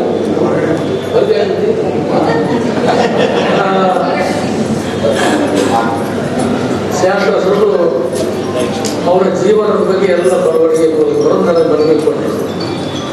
ನಾ ಹೇಳಿದೆ, ಸ್ವಾಮಿರಾವ್ ಸಾಹೇಬ್ರೆ, ನಾನು ಪಟ್ಟು ಮಾತು ನಡೆಸ್ತೀನಿ, ಇನ್ನೊಂದು ಸಲ ಪ್ರತಿಷ್ಠಾನ ಆರ್ಡರ್ ಮಾಡ್ಕೊಂಡೇ ಬರ್ತೀನಿ ಅಂತ ಹೇಳಿದ್ವಿ. ಒಂದು ದಿವಸ ವಿಧಾನ ಪರಿಷತ್ ಇತ್ತು, ಅದು 2-3 ದಿನದ ಇದ್ದರೆ ನಾವು ಕ್ವಶನ್ ಹಾಕೊಂಡು ಬರೋಂಗಿಲ್ಲ. ಸುಮಾರು 10 ಮಂದಿ ವಿಧಾನ ಪರಿಷತ್ ಸದಸ್ಯರ ಸೈನ್ ಮಾಡಿಕೊಂಡು ಕಾಲಿಂಗ್ ಅಟೆನ್ಷನ್ ಅಂತ ಇಮಿಡಿಯೇಟ್ ಬರ್ತದೆ ಸಬ್ಜೆಕ್ಟ್. ಅದು ಬಂದಾಗ 24 ಪ್ರತಿಷ್ಠಾನಗಳೇ ಮಾಡಿದ್ದೀರಿ. ಕಲ್ಯಾಣ ಕರ್ನಾಟಕದಲ್ಲಿ ಯಾವುದೂ ಪ್ರತಿಷ್ಠಾನ ಮಾಡಿಲ್ಲ. ಗುಲ್ಬರ್ಗದಲ್ಲಿ ಚೆನ್ನಣ್ಣ ವಾಲಿಕಾ ಕಾಣಿಸ್ತು, ಶ್ಯಾಂತರ ಸಾಹೇಬರು ರಾಯಚೂರಲ್ಲಿ ಹಾಕಬೇಕು ಅಂದಾಗ ಶಿವರಾಜ್ ತಂಗಡಿ ಮಂತ್ರಿಗಳು ಕೂಡ ಕರೆಸಿದರು. ಸ್ಪೀಕರ್ ಕರೆಸಿ ಅವರು ನನ್ನ ಬಾಜು ಕುರಿತು ನನ್ನ ಗಮನಕ್ಕೆ ಬಂದಿದೆ, ನಾನು 100% ಈ 2 ಪ್ರತಿಷ್ಠಾನ ಸ್ಥಾಪಿಸ್ತೀನಿ ಅಂತ. ದಯವಿಟ್ಟು ಈಗ ನಮ್ಮ AK ರಾಮೇಶ್ವರ ಸರ್ ಅವರು ಮಾತಾಡುವಾಗ ಹೇಳಿದರು, ಈ ನೆಲದ ಅಭಿಮಾನ, ಈ ನೆಲದ ಪ್ರೀತಿ, ನಾವು ದಾಸರಿಗಳ ಮನೆಗೆ ಹೋದಾಗ ಯಾಕೆ ಕೇಳ್ತಾರೆ ರೊಕ್ಕ ಅನ್ನೋರೇ ಜಾಸ್ತಿ ಜನ. ಸಾಕೈತಪ್ಪ ಈ ಕಾಣಿಕೆ ಕೊಟ್ಟು ಅಂತ ಅನ್ನೋರೇ ಸಾಕಷ್ಟು ಜನ. ಆದರೆ ಈ ರೀತಿ ಕಾರ್ಯಕ್ರಮ ರೂಪಿಸ್ತಾ ಇದ್ದೀವಿ ಅಂತ ಹೇಳಿ ತೀರಾ ಅವರ ಆಪ್ತ ಬಳಗಕ್ಕೆ ಮಾತ್ರ 20 ಜನಕ್ಕೆ ಭೇಟಿಯಾದ್ವಿ. ಕೇವಲ ದುಡ್ಡು ಕೊಟ್ಟಿಲ್ಲ, ಒಳ್ಳೆ ಕೆಲಸ ಮಾಡ್ತಾ ಇದೀಯ ಅಂತ ಹೇಳಿ ನನಗೆ ಸನ್ಮಾನ ಮಾಡಿ ದುಡ್ಡು ಕೊಡ್ತಾರೆ. ಇದು ಒಬ್ಬ ಕವಿಗೆ ಸಲ್ಲಬೇಕಾದಂತಹ ಗೌರವ. ಅದು ಇವತ್ತು ಸಲ್ಲಿದೆ. ಕಲಬುರಗಿಯ ನೆಲ, ಕಲಬುರಗಿಯ ನೆಲದ ಜನ, ಈ ನೆಲದ ಜನರ ಮನಸ್ಸು, ಆ ಸಾಂಸ್ಕೃತಿಕ ಮನಸ್ಸು ರಾಮೇಶ್ವರ ಸರ್ ಅವರಿಗೆ ಈ 91 ವರ್ಷದ ಸೇವೆಯನ್ನ ಗುರುತಿಸಿ ಸಲ್ಲಿಸಿದೀವಲ್ಲ, ನಾವೀಗ ನಿರ್ಮೂಲ. ನಾನು ನನ್ನ ಮೊದಲನೇ ಕವನ ಸಂಕಲನ ಗಾಳಿಪಟ ಅಂತ ಹೇಳಿ ಬರೆದಾಗ ಅದಕ್ಕೆ ಮುನ್ನುಡಿ ಬರೆದು ಪ್ರೋತ್ಸಾಹಿಸಿದಂಥ ಹಿರಿಯರು. ಸಾಮಾನ್ಯವಾಗಿ ನಾವು ಚಿಕ್ಕವರಿದ್ದಾಗ ಅಥವಾ ತರುಣರಿದ್ದಾಗ ಯಾರು ನಮ್ಮನ್ನು ಪ್ರೋತ್ಸಾಹಿಸ್ತಾರೆ, ಬೆಂಬಲಿಸ್ತಾರೆ, ನಮ್ಮ ಮನಸ್ಸನ್ನು ರೂಪಿಸ್ತಾರೆ, ಅವರು ನಮ್ಮ ಒಂದು ದೀರ್ಘವಾದಂಥ ಚಲನೆಗೆ ಕಾರಣ ಆಗಿರ್ತಾರೆ. ಅಂಥ ಹಿರಿಯರಲ್ಲಿ AK ರಾಮೇಶ್ವರ ಅವರು ಕೂಡ ಒಬ್ಬರು. ಆಮೇಲೆ ಇನ್ನೂ ಭಾಳ ಸಂತೋಷದ ಸಂಗತಿ ಅಂತಂದರೆ, ಅವರಿಗೆ ಗುಲ್ಬರ್ಗ ನಗರ ಮತ್ತು ಸಾಹಿತ್ಯಾಸಕ್ತರು ಅವರಿಗೆ ಪ್ರೀತಿಯಿಂದ ಗೌರವಿಸ್ತಾ ಇದ್ದರು. ಸಾಮಾನ್ಯವಾಗಿ 90 ದಾಟಿದಂಥ 80 ದಾಟಿದಂಥ ಲೇಖಕರು, ಸಂಗೀತಗಾರರು, ಕಲಾವಿದರು ಅವ್ರು ಯಾವಾಗಲೂ ನಮ್ಮ ಸಾಂಸ್ಕೃತಿಕ ಜಗತ್ತಿನ ಬಹಳ ದೊಡ್ಡ ಆಸ್ತಿಯಾಗಿರ್ತಾರೆ. ಕಲಬುರಗಿ ಜಿಲ್ಲಾ ಪಂಚಾಯಿತಿಯ ಹೊಸ ಸಭಾಂಗಣದಲ್ಲಿ ಇಂದು ಪಂಚಮಿತ್ರ ಪೋರ್ಟಲ್ನ ಪೋಸ್ಟರ್ ಬಿಡುಗಡೆಗೊಳಿಸಲಾಯಿತು. ಕಲಬುರಗಿ ಜಿಲ್ಲಾ ಪಂಚಾಯತ್ ವತಿಯಿಂದ ಜಿಲ್ಲಾ ಪಂಚಾಯತ್ನ ಹೊಸ ಸಭಾಂಗಣದಲ್ಲಿ ದಿನಾಂಕ 4ನೇ ಮಾರ್ಚ್ 2024ರಂದು ಬೆಳಿಗ್ಗೆ 10 ಗಂಟೆಗೆ ಪಂಚಮಿತ್ರ ಆಪ್ ಪೋರ್ಟಲ್ನ ಪೋಸ್ಟರ್ ಬಿಡುಗಡೆ ಸಮಾರಂಭ ಜರುಗಿತು. ಈ ಸಂದರ್ಭದಲ್ಲಿ ಅಫ್ಜಲ್ಪುರ ಮತಕ್ಷೇತ್ರದ ಶಾಸಕರಾದ MY ಪಾಟೀಲ್, ಕಲಬುರಗಿ ಜಿಲ್ಲಾ ಪಂಚಾಯಿತಿಯ ಮುಖ್ಯ ಕಾರ್ಯನಿರ್ವಹಣಾ ಅಧಿಕಾರಿಗಳಾದ ಭವರ್ ಸಿಂಗ್ ಮೀನಾ ಸೇರಿದಂತೆ ಇತರೆ ಅನೇಕ ಜನ ಅಧಿಕಾರಿಗಳು ಉಪಸ್ಥಿತರಿದ್ದರು. ನಮ್ಗೆಲ್ರಿಗೂ ಗೊತ್ತಾಗಿ ಗ್ರಾಮ ಪಂಚಾಯತ್ ಒಂದು ಸ್ಥಳೀಯ ಸಂಸ್ಥೆ ಇದೆ. ಸ್ಥಳೀಯ ಸಂಸ್ಥೆಯಲ್ಲಿ ನಮ್ಮದು ಕುಡಿಯೋ ನೀರು ಇರ್ಬೋದು, ಪರವಾನಗಿ ಇರ್ಬೋದು, ಮತ್ತು ಭಾಳಷ್ಟು ಇಂಥ ಸೇವೆಗಳಿರ್ಬೋದು. ನಮ್ಮದು ಸ್ಥಳೀಯ ಸಂಸ್ಥೆದು ಒಂದು ದೊಡ್ಡ ಪಾತ್ರ ಆಗುತ್ತೆ. ನಮ್ಮ ದೇಶದಲ್ಲಿ ಸ್ಥಳೀಯ ಸಂಸ್ಥೆಯಲ್ಲಿ 73rd 74th ಅಮೆಂಡ್ಮೆಂಟ್ ನಂತರ 3 ಟೈರ್ ಸಂಸ್ಥೆ ಇದೆ: ಗ್ರಾಮ ಪಂಚಾಯತ್, ತಾಲೂಕಾ ಪಂಚಾಯತ್ ಮತ್ತು ಜಿಲ್ಲಾ ಪಂಚಾಯತ್. ಈಗ ಗ್ರಾಮ ಪಂಚಾಯತ್ ಮಟ್ಟದಲ್ಲಿ ಭಾಳಷ್ಟು ನಾವು ಸರ್ವಿಸಸ್ ಕೊಡ್ತಾ ಇದ್ದೀವಿ. ನಮ್ಮ ಕರ್ನಾಟಕ ಪಂಚಾಯತ್ ರಾಜ್ ಆಕ್ಟ್ ನೋಡಿದ್ರೆ ಅಲ್ಲಿ ಎಲ್ಲ ಸರ್ವಿಸಸ್ ಒಂದು ಪಟ್ಟಿ ಸಿಗುತ್ತೆ. ಕುಡಿಯೋ ನೀರು ಇರ್ಬೋದು, ಸೆಂಟೆನ್ಸ್ ಇರ್ಬೋದು, ಪರವಾನಗಿ ಇರ್ಬೋದು, ಒಂದು ಕಟ್ಟಡ ಕಟ್ಟಬೇಕಾದ್ರೆ NOC ಇರ್ಬೋದು, ರೋಡ್ಸ್ ಇರ್ಬೋದು, ಬೀದಿ ದೀಪ ಇರ್ಬೋದು, ಇಂಥೆಲ್ಲ ವಿಷಯ ಬಗ್ಗೆ ನಾವು ಪಂಚಾಯತ್ ಕಡೆ ಹೋಗಿ ಸರ್ವಿಸಸ್ ಕೇಳ್ತೇವೆ. ಆದರೆ ಈ ನಿಟ್ಟಿನಲ್ಲಿ ಇನ್ನೊಂದು ಏನಾಗುತ್ತೆ, ಒಂದು ಜನರು ಮತ್ತು ಈ ಸ್ಥಳೀಯ ಸಂಸ್ಥೆ ಮಧ್ಯೆ ಒಂದು ಡಿಸ್ಟೆನ್ಸ್ ಆಗಬಾರ್ದು. ಅವರಿಗೆ ಸೇವೆಗಳು ಸಿಗಬೇಕಾದ್ರೆ ಅವರು ಪಂಚಾಯತ್ಗೆ ಹೋಗೋದು ಅವಶ್ಯಕತೆ ಇರಬಾರ್ದು. ಅವರ ಕೈಯಲ್ಲಿ ಇರುವ ಒಂದು ಬೇರೆ ಮೊಬೈಲಿಂದ ಅವರಿಗೆ ಸೇವೆಗಳು ಸಿಗಬೇಕು ಅಂತ ಆ ನಿಟ್ಟಿನಲ್ಲಿ ನಿಮಗೆಲ್ಲರಿಗೂ ಗೊತ್ತಿರೋ ಹಾಗೆ ನಮ್ಮ ದೇಶದಲ್ಲಿ ನಮ್ಮ ಕರ್ನಾಟಕ ಒಂದು ಮಾದರಿ ಆಗಿದೆ. ಯಾಕೆಂದರೆ ಪಂಚತಂತ್ರ 2.0 ಒಂದು ಸಾಫ್ಟ್ವೇರ್ ಇದೆ ವೆಬ್ಸೈಟ್ನಲ್ಲಿ. ಆ ಮುಖಾಂತರ ಭಾಳಷ್ಟು ಸರ್ವಿಸ್ ನಾವು ಆಲ್ರೆಡಿ ಕೊಡ್ತಾ ಇದ್ದೀವಿ. ಮೊದಲೇ 1.0 ಇತ್ತು, ಈಗ 2.0 ಇದೆ. ಅದರಿಂದ ವೆರಿ ವಂಡರ್ಫುಲ್ ಸಾಫ್ಟ್ವೇರ್. ಅದಕ್ಕೆ ಪಂಚಾಯತ್ ಎಲ್ಲ ವಿಷಯಗಳು ಇರ್ತಾವೆ. ನಮ್ಮ ಗ್ರಾಮ ಪಂಚಾಯತ್ ಭಾಳಷ್ಟು ಮಾಹಿತಿ ಇರ್ಬೋದು, ಕಟ್ಟಡದ ಮಾಹಿತಿ ಇರ್ಬೋದು, ಲೈಸೆನ್ಸು, ಒಂದು ಟ್ಯಾಕ್ಸು ಮಾಹಿತಿ ಇರ್ಬೋದು. ಎಲ್ಲ ಮಾಹಿತಿಯಲ್ಲಿ ಭಾಳ ಚೆನ್ನಾಗಿದೆ. ಅದು ಬಹುಶಃ ಯಾವುದು ಬೇರೆ ಕಡೆ ಇಲ್ಲ. ನಮ್ಮ ಕರ್ನಾಟಕ ಒಂದು ಮಾದರಿ ರಾಜ್ಯ ಆಗಿದೆ ಈ ನಿಟ್ಟಿನಲ್ಲಿ. ಆದರೆ ಪಂಚತಂತ್ರ 2.0 ಸರ್ವಿಸಸ್ ನಾವು ತಗೊಳ್ಬೇಕಾದ್ರೆ ಅದು ಭಾಳ ಸಹಜವಾಗಿರಬೇಕು, ಸುಗಮವಾಗಿರಬೇಕು. ಆಗೋಸ್ಕರ ನಿಮಗೆ ಎಲ್ಲರಿಗೂ ಗೊತ್ತಿರೋ ಹಾಗೆ ಕೆಲವೊಂದು ಕಡೆ ನಾವೀಗ ಸೋಷಿಯಲ್ ಮೀಡಿಯಾ ಭಾಳ ಯೂಸ್ ಮಾಡ್ತಾ ಇದ್ವಿ. ನಾವು ಟ್ವಿಟರ್ನಲ್ಲಿ ಜನರು ಅವರು ದೂರು ಕೊಡ್ತಾರೆ, ಫೇಸ್ಬುಕ್ನಲ್ಲಿ ನೋಡ್ತಾರೆ, ಹೇಳ್ತಾರೆ. ಬಟ್ ವಾಟ್ಸಪ್ ಮುಖಾಂತರ ಭಾಳ ಸುಲಭವಾಗಿ ಅವರಿಗೆ ಸರ್ವಿಸ್ ಬೇಕಾದರೆ ಇವತ್ತು ಸರ್ಕಾರ ಕಡೆಯಿಂದ ಪಂಚಮಿತ್ರ ಅಂತ ವಾಟ್ಸಪ್ ಚಾಟ್ ಬೋರ್ಡ್ ಒಂದು ಬಿಡುಗಡೆ ಆಗಿದೆ. ಆ ಮೊಬೈಲ್ ನಂಬರ್ ತಾವು ನೋಡ್ಬೋದು, 8277506000. ಈ ಮೊಬೈಲ್ ನಂಬರ್ ಯಾರು ಅವರ ಮೊಬೈಲನ್ನು ಸೇವ್ ಮಾಡ್ಕೋಬೋದು. It's chatbot. ಹಾಯ್ ಅಂತ ಮೆಸೇಜ್ ಹಾಕಿದರೆ ಎಲ್ಲ ಆಟೋಮೆಟಿಕ್ ಕ್ವೆಶನ್ಸ್ ಬರುತ್ತೆ. ಲ್ಯಾಂಗ್ವೇಜ್ ಸೆಲೆಕ್ಟ್ ಮಾಡ್ಕೊಳ್ಳಿ ಅಂತ, ನಿಮ್ಮ ಹೆಸರು ಏನಂತ, ನಿಮ್ಮ ಮೊಬೈಲ್ ನಂಬರ್ ಏನಂತ. ನೀವು OTP ಮುಖಾಂತರ ಲಾಗಿನ್ ಕೂಡ ಮಾಡ್ಬೋದು. ಈ ಚಾಟ್ ಬೋರ್ಡ್ ಮುಖಾಂತರ 3 ಥರ ಸರ್ವಿಸ್ ತಾವು ತಗೊಳ್ಬೋದು, ಜನರು ತಗೊಳ್ಬೋದು. ಒಂದು ಪಂಚಾಯತಿ ಬಗ್ಗೆ ಮಾಹಿತಿ, ಅಲ್ಲಿ ಅಧ್ಯಕ್ಷರು ಯಾರಿದ್ದಾರೆ, ಅಲ್ಲಿ ಜನಪ್ರತಿನಿಧಿಗಳು ಯಾರಿದ್ದಾರೆ, PDO ಯಾರು, GP ಸ್ಟಾಫ್ ಯಾರು. ಯಾಕಂದರೆ ಇದು ಎಲ್ಲ ಮಾಹಿತಿ ಭಾಳ ಇಂಪಾರ್ಟೆಂಟ್. ಜನರು ನಮಗೆ ಫೋನ್ ಮಾಡಿ ಸರ್ ಅಲ್ಲಿ PDO ಯಾರಿದ್ದಾರೆ ಅಂತ ಕೇಳಬಾರ್ದು. ಅವ್ರದ್ದು ಮೊಬೈಲ್ ನಂಬರ್ ಅವರಿಗೆ ಗೊತ್ತಾದರೆ ಭಾಳ ಅನುಕೂಲ ಇರುತ್ತೆ. ಭಾಳ ಸಮಸ್ಯೆಗಳನ್ನ ಅಲ್ಲಿ ಸಾಲ್ವ್ ಮಾಡ್ಬೋದು. ಜನರು ಮತ್ತು ಜನಪ್ರತಿನಿಧಿ ಮತ್ತು ಅಥವಾ ಪಂಚಾಯತ್ ಒಂದು ಮಧ್ಯದಲ್ಲಿ ಡಿಸ್ಟೆನ್ಸ್ ಇದೆ, ಆ ಡಿಸ್ಟೆನ್ಸ್ ನಾವು ಕಡಿಮೆ ಮಾಡ್ಬೋದು. ಸೊ ಒಂದು ಮಾಹಿತಿ ಒಂದು ಐಟಮ್ ಇದೆ. ಎರಡನೇದು ಗ್ರೀವೆನ್ಸ್, ಸಮಸ್ಯೆಗಳಿರ್ತವೆ. ನಮ್ಮ ವಾರ್ಡ್ನಲ್ಲಿ ನೀರು ಸಮಸ್ಯೆ ಇದೆ, ಅಥವಾ ಚರಂಡಿ ಕ್ಲೀನ್ ಆಗಿಲ್ಲ, ಅಥವಾ ಚರಂಡಿ ಕಟ್ಟಬೇಕು, ಅಥವಾ ರೋಡ್ ಕಟ್ಟಬೇಕು, ಅಥವಾ ನಮಗೆ ಕಟ್ಟಡ ಪರವಾನಗಿ ಬೇಕಾಗಿತ್ತು ಕೊಟ್ಟಿಲ್ಲ. ಈ ಥರ ಭಾಳಷ್ಟು ಸ್ಥಳೀಯ ಸಮಸ್ಯೆಗಳ ಬಗ್ಗೆ ಅವರು ಕೈಯಿಂದ ಒಂದು ಟಪಾಲಲ್ಲಿ ಕೊಡ್ತಾರೆ, ನೀವು ರಿಸೀವ್ ಕೊಡ್ತೀರಿ, ಆಮೇಲೆ ಫಾಲೋಅಪ್ ಮಾಡ್ತಾ ಇದ್ದರೆ ಜನರು ಭಾಳ ಟೈಮ್ ವೇಸ್ಟ್ ಆಗುತ್ತೆ. ಮತ್ತು ಸ್ಥಳೀಯ ಸಂಸ್ಥೆ ಸರ್ಕಾರ ಮತ್ತು ಜನರ ಮಧ್ಯೆ ಡಿಸ್ಟೆನ್ಸ್ ಕಡಿಮೆ ಮಾಡೋಕ್ಕೆ ಈ ಸಾಫ್ಟ್ವೇರ್ ಮುಖಾಂತರ, ಅಂದರೆ ವಾಟ್ಸಪ್ ಚಾಟ್ ಬೋರ್ಡ್ ಮುಖಾಂತರ ಅಲ್ಲಿ ಅವರು ದೂರು ಕೂಡ ಸಲ್ಲಿಸ್ಬೋದು. ದೂರು ಸಲ್ಲಿಸಿದ ನಂತರ ಅವರಿಗೆ ಒಂದು ರಿಪ್ಲೈ ಬರುತ್ತೆ, ದಟ್ ನಿಮ್ಮ ದೂರದ ಅರ್ಜಿ ಸಂಖ್ಯೆ ಇಷ್ಟಿದೆ ಅಂತ. ಅದನ್ನು ನೋಡಿಕೊಂಡು ಅವರು ವಾಟ್ಸಪ್ ಚಾಟ್ ಬೋರ್ಡ್ ಮುಖಾಂತರ ವಾಪಸ್ ಅದನ್ನು ಫಾಲೋ ಕೂಡ ಮಾಡ್ಬೋದು ಯಾವ ಹಂತದಲ್ಲಿದೆ ಅಂತ. ಸೊ ಒಂದು ಸರ್ವಿಸೇಜ್, ಎರಡನೇದು ಗ್ರೀವೆನ್ಸ್, ಮೂರನೇದು ಸರ್ವಿಸೇಜ್. ಈಗ ನಿಮಗೆ ಜೌ ಕಾರ್ಡ್ ಬೇಕಾಗಿರ್ಬೋದು, ನರೇಗಾದು, ಅಥವಾ ಪರವಾನಗಿ ಬೇಕಾಗಿರ್ಬೋದು, ಅಥವಾ ಕುಡಿಯೋ ನೀರಿನ ವಿಷಯ ಬಗ್ಗೆ ಏನಾದರೂ ಸಮಸ್ಯೆ ಇರ್ಬೋದು, ಅಥವಾ ಸ್ವಾಧೀನ ಪ್ರಮಾಣ ಪತ್ರ ಇರ್ಬೋದು, ಅಥವಾ ಈ ಥರ NOC ಇರ್ಬೋದು, 911 ಇರ್ಬೋದು. ಈ ಥರ ಭಾಳ ಸರ್ವಿಸೇಜ್ ಏನೇನು ಪಂಚಾಯತ್ ಕೊಡ್ತಾರೆ ಅದು ಎಲ್ಲ ಸರ್ವಿಸ್ಗೋಸ್ಕರ ಅರ್ಜಿ ಮೆನುಲ್ ಆಗಿ ಹಾಕೋ ಬದಲಾಗಿ ಈ ಚಾಟ್ ಬೋರ್ಡ್ ಮುಖಾಂತರ ಜನರು ಹಾಕ್ಬೋದು. ಕಲಬುರಗಿ ನಗರ ಅಭಿವೃದ್ಧಿ ಪ್ರಾಧಿಕಾರದ ಅಧ್ಯಕ್ಷರಾಗಿ ಮಜರ್ ಆಲಂ ಖಾನ್ ಅವರು ಇಂದು ಅಧಿಕಾರವನ್ನ ವಹಿಸಿಕೊಂಡರು. ಕಲಬುರಗಿ ನಗರದಲ್ಲಿ 3-4 ಬಡಾವಣೆ ಅಭಿವೃದ್ಧಿಪಡಿಸಿ 20x30 ಅಳತೆಯ ನಿವೇಶನಗಳನ್ನು ಬಡ ಜನರಿಗೆ ನೀಡಲು ಪ್ರಾಮಾಣಿಕ ಪ್ರಯತ್ನ ಮಾಡುವುದಾಗಿ ಕಲಬುರಗಿ ನಗರ ಅಭಿವೃದ್ಧಿ ಪ್ರಾಧಿಕಾರದ ನೂತನ ಅಧ್ಯಕ್ಷರಾಗಿ ಅಧಿಕಾರ ಸ್ವೀಕರಿಸಿದ ಮಜರ್ ಆಲಂ ಖಾನ್ ಅವರು ಹೇಳಿದ್ದಾರೆ. ಅವರು ಸೋಮವಾರ ಕಲಬುರಗಿಯ ನಗರ ಅಭಿವೃದ್ಧಿ ಪ್ರಾಧಿಕಾರ ಕಚೇರಿಯಲ್ಲಿ ಅಧಿಕಾರ ಸ್ವೀಕರಿಸಿದ ನಂತರ ಸುದ್ದಿಗಾರರೊಂದಿಗೆ ಮಾತನಾಡಿದರು. ಕಲಬುರಗಿ ನಗರದಲ್ಲಿ ನಿರ್ಲಕ್ಷ್ಯಕ್ಕೆ ಒಳಗಾಗಿರುವ ಆಳಂದ ರಸ್ತೆ, ತಾಜ ಸುಲ್ತಾನ್ಪುರ ರಸ್ತೆ ಅಭಿವೃದ್ಧಿಪಡಿಸಲಾಗುವುದು.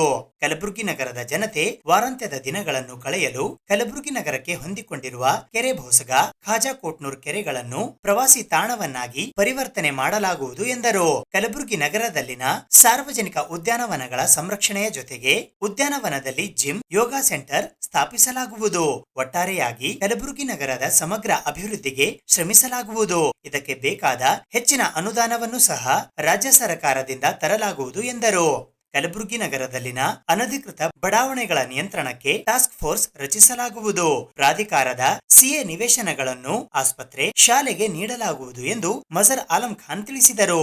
ನೂತನ ಅಧ್ಯಕ್ಷರಿಗೆ ಕರ್ನಾಟಕ ರೇಷ್ಮೆ ಉದ್ಯಮಗಳ ನಿಗಮ ನಿಯಮಿತದ ಅಧ್ಯಕ್ಷರಾದ ಕಲಬುರಗಿ ಉತ್ತರ ಮತಕ್ಷೇತ್ರದ ಶಾಸಕಿ ಖನೀಸ್ ಫಾತಿಮಾ, ಕಲಬುರಗಿ ದಕ್ಷಿಣ ಮತಕ್ಷೇತ್ರದ ಶಾಸಕರಾದ ಅಲ್ಲಮಪ್ರಭು ಪಾಟೀಲ್ ಅವರು ಹೂಗುಚ್ಛ ನೀಡಿ ಶುಭ ಕೋರಿದರು.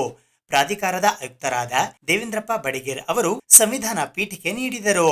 ನಗರ ಯೋಜನಾ ಪ್ರಾಧಿಕಾರದ ಸದಸ್ಯರಾದ ಎಸ್ ಗಾರಂಪಳ್ಳಿ ಸೇರಿದಂತೆ ಇತರೆ ಚುನಾಯಿತ ಜನಪ್ರತಿನಿಧಿಗಳು ಕೂಡ ಅಧಿಕಾರಿ ಸಿಬ್ಬಂದಿ ವರ್ಗದವರು ಈ ಸಂದರ್ಭದಲ್ಲಿ ಉಪಸ್ಥಿತರಿದ್ದರು. मुझे इस पोजीशन पे यहाँ पर जीडीए चेयरमैन की पोजीशन पे बिठाए हैं क्योंकि मैं एक छोटा सा कार्यकर्ता हूँ. मुझे एक कार्यकर्ता के रूप में ऐसा पोजीशन दिए हैं, मैं इसलिए मैं तमाम हमारी पार्टी का मैं शुक्रिया अदा करता हूँ. नौजवान को और एक कार्यकर्ता को चुनकर ऐसा पोजीशन दिए हैं. इससे ये मालूम होता है कि हमारी पार्टी नौजवानों को और कार्यकर्ता को हमेशा से आगे बढ़ाती है ये पोजीशन देकर. और मैं आज जीडीए का चार्ज लिया हूँ. मैं जब रिव्यू मीटिंग करूँगा तो फिर मैं आप लोगों को प्रेस कॉन्फ्रेंस बुलाकर फिर मैं एक प्रेस करूँगा, क्योंकि मैं अभी भी 5 मिनट हुआ है.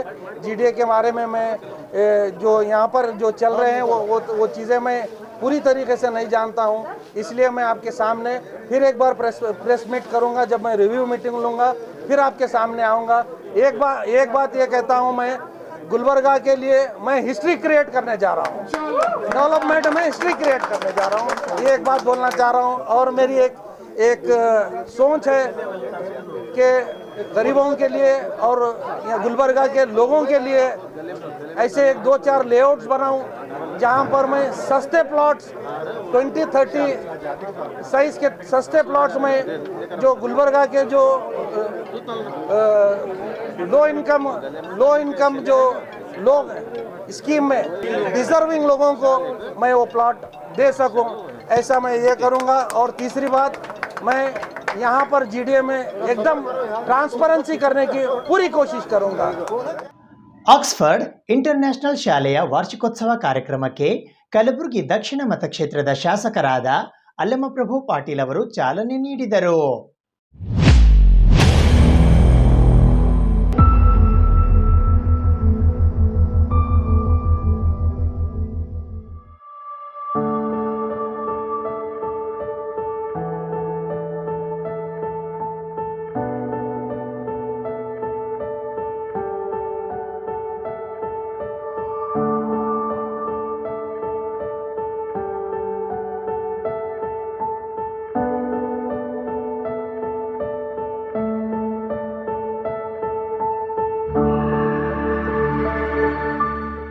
ಆಕ್ಸ್ಫರ್ಡ್ ಇಂಟರ್ನ್ಯಾಷನಲ್ ಶಾಲೆಯ ವಾರ್ಷಿಕೋತ್ಸವ ದಿನಾಚರಣೆ ಕಾರ್ಯಕ್ರಮವು ದಿನಾಂಕ 3ನೇ ಮಾರ್ಚ್ 2024 ರವಿವಾರದಂದು ಸಂಜೆ 6 ಗಂಟೆಗೆ ಕಲಬುರಗಿ ನಗರದ ಹಳೆ ಜೇವರ್ಗಿ ರಸ್ತೆಯ ಮೋರ್ ಸೂಪರ್ ಬಜಾರ್ ಪಕ್ಕದಲ್ಲಿ ಇರುವ ಆಕ್ಸ್ಫರ್ಡ್ ಶಾಲೆಯ ಕಟ್ಟಡದಲ್ಲಿ ಜರುಗಿತು.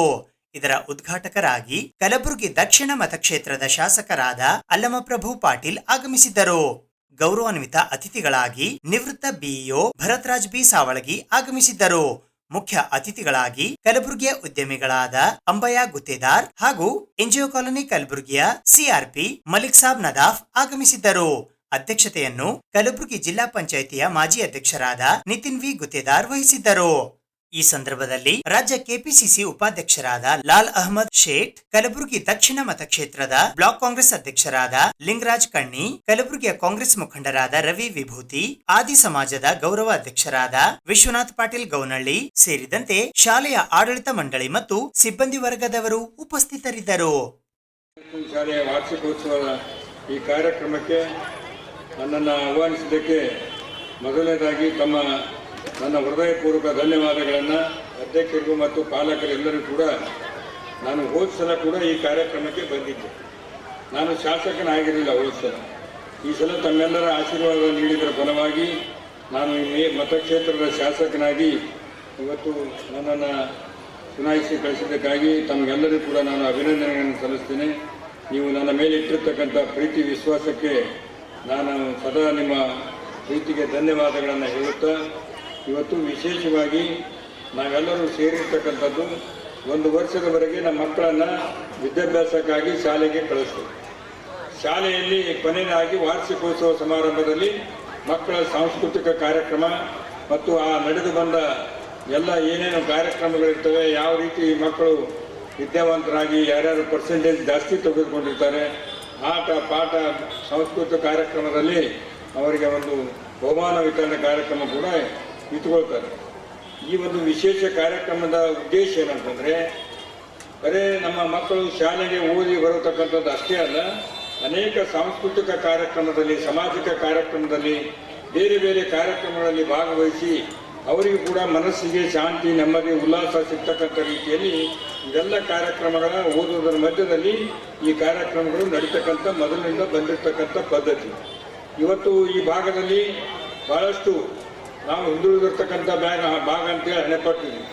ಆದರೆ ಇವತ್ತು ನಮ್ಮ ಭಾಗದಲ್ಲಿ 371 ಕಲಂ ತಿದ್ದುಪಡಿ ಸನ್ಮಾನ್ಯ ಮಲ್ಲಿಕಾರ್ಜುನ ಖರ್ಗೆ ಸಾಹೇಬರು, ಡಾಕ್ಟರ್ ಮಲ್ಲಿಕಾರ್ಜುನ ಖರ್ಗೆ ಸಾಹೇಬರು, ದಿವಂಗತ ಧರ್ಮ್ ಸಿಂಗ್ ಅವರು ಪ್ರಯತ್ನದ ಫಲವಾಗಿ ಇವತ್ತು 371 ಕಲಂ ತಿದ್ದುಪಡಿ ಬಂದ ಮೇಲೆ ನಮ್ಮ ಮಕ್ಕಳಿಗೆ ಒಳ್ಳೆಯ ರೀತಿಯಿಂದ ವಿದ್ಯಾಭ್ಯಾಸ ಮಾಡಿ ಪರ್ಸೆಂಟೇಜ್ ತೆಗೆದುಕೊಂಡ್ರೆ ನೀವು ಮೆಡಿಕಲ್ ಅವರು ಏನಪ್ಪ ಅಂದ್ರೆ ಹೋಗಬೇಕಾದ್ರೆ 1 ಕೋಟಿ ರೂಪಾಯಿ ಉಳಿತಾಯ ಆಗ್ತದೆ. ಇಲ್ಲಿ ಹೋದರೆ 1 ಕೋಟಿ ರೂಪಾಯಿ ನೀವು ಹಣವನ್ನು ಕಟ್ಟಿ ಮಕ್ಕಳಿಗೆ ವಿದ್ಯಾಭ್ಯಾಸ ಮಾಡಿಸಲಿಕ್ಕೆ ಭಾಳ ಕಷ್ಟದಾಯಕವಾಗಿರ್ತಕ್ಕಂಥ ಕೆಲಸ. ಆದ ಕಾರಣ ಇವತ್ತು ಒಳ್ಳೆಯ ಅವಕಾಶ ನಮ್ಮ ಭಾಗಕ್ಕಿದೆ. ಇಂಜಿನಿಯರ್ ಓದಿಸ್ತಕ್ಕಂಥದ್ದಾಗಲಿ, ಡಾಕ್ಟರ್ ಓದಿಸ್ತಕ್ಕಂಥದ್ದಾಗಲಿ, ಅಗ್ರಿಕಲ್ಚರ್ ಆಗಲಿ, B.Ed ಓದಿಸ್ತಕ್ಕಂಥದ್ದು, ಇವತ್ತು ಡಿಪ್ಲೊಮಾ ಓದಿಸ್ತಕ್ಕಂಥದ್ದು ಎಲ್ಲದಕ್ಕೂ ಕೂಡ ನಮ್ಮ ಸೀಟಲ್ಲಿ ಪಾಸ್ ಆದರೆ ಅವರಿಗೆ ಫ್ರೀ ಆಗಿ ಏನಂದ್ರೆ ಸೀಟ್ ಸಿಗ್ತಕ್ಕಂಥ ಅವಶ್ಯಕತೆ ಇದೆ. ಮತ್ತು ವಿದ್ಯಾಭ್ಯಾಸದ ನಂತರ ಯಾರು ಪರ್ಸೆಂಟೇಜ್ ಜಾಸ್ತಿ ತಗೊಳ್ತಾರೆ ಅವರನ್ನು ನೇರವಾಗಿ 80% 70% ಏನಪ್ಪ ಅಂದ್ರೆ ಈ ಒಂದು ಭಾಗದಲ್ಲಿರ್ತಕ್ಕಂಥ ನೌಕರಿಗಳನ್ನು ಸಿಗ್ತಕ್ಕಂಥ ಒಳ್ಳೆಯ ಅವಕಾಶ ಕೂಡ ಇದೆ. ಆದ ಕಾರಣ ಇದರಲ್ಲಿ ತಾಯಂದಿರಲ್ಲಿ, ಪಾಲಕರಲ್ಲಿ ನಾನು ಭಾಳ ಕಳಕಳಿ ವಿನಂತಿ ಮಾಡಿಕೊಳ್ತೇನೆ. ನಿಮ್ಮ ಮಕ್ಕಳಿಗೆ ಒಳ್ಳೆಯ ರೀತಿಯಿಂದ ಒಳ್ಳೆಯ ಶಿಕ್ಷಣ ಕೊಡೋದ್ರ ಜೊತೆಗೆ ಅವರಿಗೆ ಒಳ್ಳೆಯ ಸಂಸ್ಕಾರವನ್ನು ಕಲಿಸ್ತಕ್ಕಂಥದ್ದು ಆಗಬೇಕು. ಅವರು ಬೆಳಿಗ್ಗೆ ಶಾಲೆಗೆ ಕಳಿಸೋದ್ರ ಜೊತೆಗೆ ಬಂದ ನಂತರ ನಾವು TV ಮುಂದೆ ಕೂಡದೆ ಮೊಬೈಲನ್ನು ಕೈಯಾಗಿ ಹಿಡಿಯದೆ ಮಕ್ಕಳನ್ನು ಕರೆದು ಬಗಲಲ್ಲಿ ಕುಂತ್ಕೊಂಡು ಇವತ್ತು ನಿಮ್ಮ ಶಾಲೆಯಲ್ಲಿ ಏನು ಕಲಿಸಿದ್ದಾರೆ, ಹೋಮ್ವರ್ಕ್ ಏನು ಹೇಳಿದ್ದಾರೆ, ಏನೇನು ಓದಿದ್ದೀವಿ ಅಂತ ಬಂದು ಕೇಳಿದ್ರೆ ಅವ್ರಿಗೆ ಗೊತ್ತಾಗ್ತದೆ. ನಮ್ಮ ತಂದೆ ತಾಯಿಗಳು ಮನೆಗೆ ಹೋದಾಗ ನಮ್ಮನ್ನು ಕೇಳ್ತಾರೆ, ನಾವು ಚೆನ್ನಾಗಿ ಓದಬೇಕು, ಶಾಲೆಯಲ್ಲಿ ಓದಿಸ್ತಕ್ಕಂಥ ಗುರುಗಳ ಕಡೆಗೆ ಲಕ್ಷ್ಯ ಕೊಡಬೇಕಂತ ಹೇಳಿ ಅವರಿಗೆ ಭಯ ಹುಟ್ಟಿ ಏನಪ್ಪ ಅಂದ್ರೆ ಚೆನ್ನಾಗಿ ವಿದ್ಯಾಭ್ಯಾಸ ಕಲಿಲಿಕ್ಕೆ ಅವಕಾಶ ಸಿಗ್ತದೆ. ಈ ಭಾಳ ಹಿಂದುಳಿದಿರ್ತಕ್ಕಂಥ ಭಾಗದಲ್ಲಿ ಇವತ್ತು ಇಡೀ ವಿಶ್ವದಲ್ಲಿ ಎಲ್ಲ ಕಡೆಯೂ ಕೂಡ ನಮ್ಮ ಈ ಕಲಬುರಗಿಯಲ್ಲಿ ಓದಿರ್ತಕ್ಕಂಥ ವಿದ್ಯಾರ್ಥಿಗಳು, ಡಾಕ್ಟರ್ಗಳು, ಇಂಜಿನಿಯರ್ಗಳು ಎಲ್ಲ ಕಡೆ ಹೋಗ್ತಾ ಇದ್ದಾರೆ. ಒಂದು ಕಾಲಕ್ಕೆ ಏನಪ್ಪ ಅಂದ್ರೆ ಹೆಣ್ಣು ಮಕ್ಕಳು ನಾನು ಓದ್ತಕ್ಕಂಥ ಸಂದರ್ಭದಲ್ಲಿ ಕೇವಲ 4-5 ಜನ ಕಾಲೇಜಿನಲ್ಲಿ ಸಿಕ್ಕಿದ್ರು. ಇವತ್ತು ಹೆಣ್ಣು ಮಕ್ಕಳು ಜಾಸ್ತಿ ಸಂಖ್ಯೆಯಲ್ಲಿ 12ನೇ ಶತಮಾನದಲ್ಲಿ ಬಸವಣ್ಣ ಹೇಳಿದ ಹಾಗೆ ಸ್ತ್ರೀ ಸಮಾನತೆ ಬರಬೇಕಂತಕ್ಕಂಥ ಮಾತನ್ನು ಇವತ್ತು ಎಲ್ಲ ಕಡೆ ಸ್ತ್ರೀ ಸಮಾನತೆ ಬಂದಿದೆ. ಹೆಣ್ಣು ಮಕ್ಕಳು ಕೂಡ ಒಳ್ಳೆಯ ವಿದ್ಯಾವಂತರಾಗಿ ಹೊರಹೊಮ್ತಾ ಇದ್ದಾರೆ. ಎಲ್ಲರಿಗೂ ಒಂದು ಒಳ್ಳೆಯ ಅವಕಾಶ ಸಿಕ್ಕಿದೆ. ಇದರ ಅವಕಾಶವನ್ನು ಸದುಪಯೋಗಪಡಿಸಿಕೊಂಡು ತಮ್ಮ ಮಕ್ಕಳು ಕೂಡ ಕಲಿಸಿರ್ತಕ್ಕಂಥ ಶಾಲೆಗೆ ಕೀರ್ತಿರ್ತಕ್ಕಂಥ ರೀತಿಯಲ್ಲಿ ತಮಗೆ ಬೋಧನೆ ಮಾಡಿರ್ತಕ್ಕಂಥ ಗುರುಗಳಿಗೆ ಕೀರ್ತಿ ತರ್ತಕ್ಕಂಥ ರೀತಿಯಲ್ಲಿ ತಾವು ಕೂಡ ತಮ್ಮ ಮಕ್ಕಳಿಗೆ ಒಳ್ಳೆಯ ವಿದ್ಯಾಭ್ಯಾಸವನ್ನು ಕೊಡೋದ್ರ ಮೂಲಕ ತಮ್ಮ ಮಕ್ಕಳೇ ಏನಪ್ಪ ಅಂದ್ರೆ ಒಂದು ಆಸ್ತಿ ಅಂತ ತಿಳಿದು ಬೇರೆ ಬೇರೆ ಆಸ್ತಿ ಮಾಡೋದಕ್ಕಿಂತಲೂ ಮಕ್ಕಳಿಗೆ ಒಳ್ಳೆಯ ವಿದ್ಯಾಭ್ಯಾಸ ಕೊಟ್ಟು ಓದಿಸಿ ಮಕ್ಕಳನ್ನು ಒಳ್ಳೆಯ ಆಸ್ತಿ ಅಂತೇಳಿ ಮಾಡಿಕೊಂಡು ಒಳ್ಳೆಯ ರೀತಿಯಿಂದ ಜೀವನ ನಡೆಸ್ತಕ್ಕಂಥದ್ದಾಗಲಿ.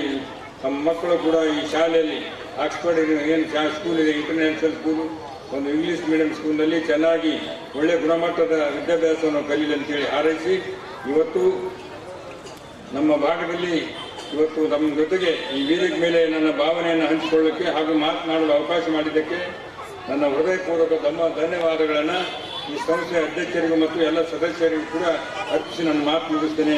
ಜೈ ಹಿಂದ್, ಜೈ ಕರ್ನಾಟಕ. ಭಾಳಾಗಿದೆ, ದಯವಿಟ್ಟು ಶ್ರಮಿಸಬೇಕು. ನಾನು ಸ್ವಲ್ಪ ತಡವಾಗಿ ಬಂದೆ. ನಮ್ಮ ಮುದ್ದು ಮಕ್ಕಳ ಪ್ರತಿಭೆಯನ್ನು ನೋಡೋಕ್ಕೆ ನಾವೆಲ್ಲ ಪೂರ್ತಿ ಆತರದಿಂದ ಕೂತಿದ್ದೀವಿ, ನಮ್ಮೆಲ್ಲ ತಾಯಂದಿರು ಹಿರಿಯರು. ಅದಕ್ಕಾಗಿ ನಾನೇ ಹೆಚ್ಚಿಗೆ ಮಾತನಾಡಲ್ಲ. ಆಕ್ಸ್ಫರ್ಡ್ ಸ್ಕೂಲ್ ಎಂಬ ಒಂದು ಶಾಲೆಯನ್ನು ನಮ್ಮ ಬಸವರಾಜ್ ಅವರು ಮತ್ತು ಅವರೆಲ್ಲ ಮಕ್ಕಳು ಸೇರಿ ತೆಗೆದಿದ್ದಾರೆ. ಇದು ಒಳ್ಳೆಯದಾಗಲಿ ಅಂತ ಸಿದ್ದಯ್ಯ ಗುತ್ತೇದಾರ್ ಅವರು ಮತ್ತು ಅವರ ಎಲ್ಲ ಸಂಘಟನೆಗಳ ಜೊತೆಗೆ ಸೇರಿ ಈ ಶಾಲೆಯನ್ನು ಓಪನ್ ಮಾಡಿದ್ದಾರೆ. ಅದರಲ್ಲಿ ವಿಶೇಷವಾಗಿ ಕಲಬುರಗಿಯಲ್ಲಿ ಭಾಳಷ್ಟು ದೊಡ್ಡ ದೊಡ್ಡ ಶಾಲೆ ಇದ್ದರೂ ಕೂಡ ಈ ಒಂದು ಶಾಲೆಯಲ್ಲಿ ಸಾಕಷ್ಟು ಮಕ್ಕಳು ಇದ್ದಾವೆ ಅಂತ ನಾನು ಕೇಳಿದ್ದೀನಿ. ಮತ್ತು 1ನೇ ತರಗತಿಯಿಂದ 10ನೇ ತರಗತಿವರೆಗೆ 8ನೇ ತರಗತಿವರೆಗೆ ಇಲ್ಲಿ ಶಾಲೆಯನ್ನು ಪ್ರಾರಂಭ ಮಾಡಿದರೆ ಮುಂಬರ್ತಕ್ಕಂಥ ದಿನಗಳಲ್ಲಿ ಈ ಶಾಲೆಯನ್ನು ಎತ್ತರ ಮಟ್ಟದಲ್ಲಿ ಬೆಳೀಲಿ, ನಮ್ಮೆಲ್ಲರ ಸಹಕಾರ ಈ ಶಾಲೆಗಿರುತ್ತೆ. ನಿಮ್ಮ ತಾಯಂದಿರು ಮತ್ತು ಹಿರಿಯರ ಸಹಕಾರ ಕೂಡ ಈ ಶಾಲೆಯಲ್ಲಿ ಇರಲಿ. ಯಾಕಂದರೆ ಒಳ್ಳೆಯ ಕಾರ್ಯಕ್ರಮವನ್ನು ಮಾಡಿದ್ದಾರೆ. ಅದರಲ್ಲಿ ವಿಶೇಷವಾಗಿ ಕಲಬುರಗಿ ನಗರದಲ್ಲಿ ಇರೋದ್ರಿಂದ ಒಳ್ಳೆಯ ಫ್ಯಾಕಲ್ಟಿ, ಗುಡ್ ಟೀಚಿಂಗ್ ಸ್ಟಾಫ್ ಇದೆ ಅಂತ ನಾನು ಭಾವಿಸ್ತೀನಿ. ಅದಕ್ಕಾಗಿ ಹೆಚ್ಚಿಗೆ ಮಾತನಾಡದೆ ಭಾಳ ಆತ್ಮೀಯವಾಗಿ ನನ್ನನ್ನು ಬರಮಾಡ್ಕೊಂಡಿದ್ದಕ್ಕೆ ಶಾಲೆಯ ಪ್ರಿನ್ಸಿಪಲ್ರಿಗೆ ಮತ್ತು ಎಲ್ಲ ಶಾಲೆಯ ಮುಖ್ಯಸ್ಥರಿಗೆ ಧನ್ಯವಾದವನ್ನು ಹೇಳಿ ನಾನು ಮಾತು ಮುಗಿಸ್ತೀನಿ. ಜೈ ಹಿಂದ್, ಜೈ ಕರ್ನಾಟಕ. ರಘುನಾಥಾಯ ನಾಥಾಯ ಸೀತಾಯ ಪತಯೇ ನಮಃ.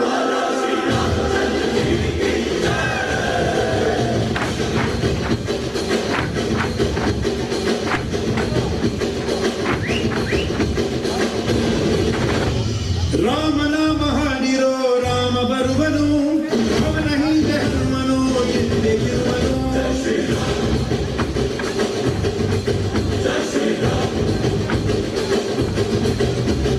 ವಿಶ್ವರೂಪಿ ವಿಶ್ವವ್ಯಾಪಿ ರಾಮಚಂದ್ರನು, ವಿಶ್ವಕ್ಕೆಲ್ಲ ಮಾದರಿ ಶ್ರೀರಾಮನು.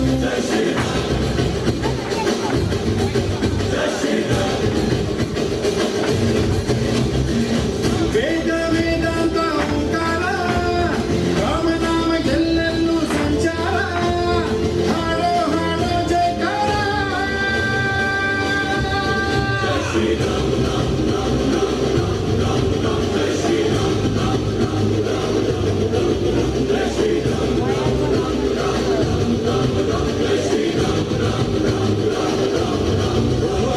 ರಾಮನಾಮ ಹಾಡಿರೋ ರಾಮ ಬರುವನು, ಅವನ ಹಿಂದೆ ಹನುಮನು ಇದ್ದೇ ಇರುವನು.